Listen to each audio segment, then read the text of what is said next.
এবার যুদ্ধের আগুনে বাড়ছে পরিবেশ বিপর্যয়। 2 সপ্তাহে 50 লক্ষ টন দূষণ নিয়ে উদ্বেগ বিশ্ব। পশ্চিম এশিয়ার সংঘাত শুধু প্রাণহানি বা পরিকাঠামোর ধ্বংসেই সীমাবদ্ধ নয়, তার গভীর ছাপ পড়েছে পরিবেশেও। সাম্প্রতিক এক বিশ্লেষণে উঠে এসেছে মাত্র 2 সপ্তাহের সংঘাতে বায়ুমণ্ডলে ছড়িয়েছে প্রায় 50 লক্ষ টন গ্রিনহাউস গ্যাস। এই পরিমাণ দূষণ 84টি ছোট দেশের সম্মিলিত নির্গমনের থেকেও বেশি বলে দাবি গবেষকদের। বিশ্লেষণে জানানো হয়েছে হামলার জেরে ক্ষতিগ্রস্ত হয়েছে 20,000-এরও বেশি ভবন, ধ্বংসস্তূপ, ভাঙা কংক্রিট, ধুলো এবং বিভিন্ন রাসায়নিক পদার্থ থেকে প্রায় 24 লক্ষ টন গ্রিনহাউস গ্যাস নির্গত হয়েছে।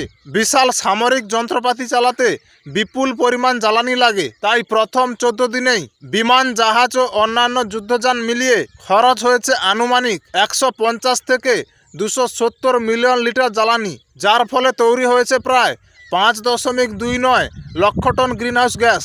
এছাড়াও যুদ্ধ সরঞ্জামের ধ্বংস থেকে তৈরি হয়েছে বিপুল দূষণ। সংঘাতে একাধিক বিমান, নৌযান ও মিসাইল লঞ্চার নষ্ট হয়েছে।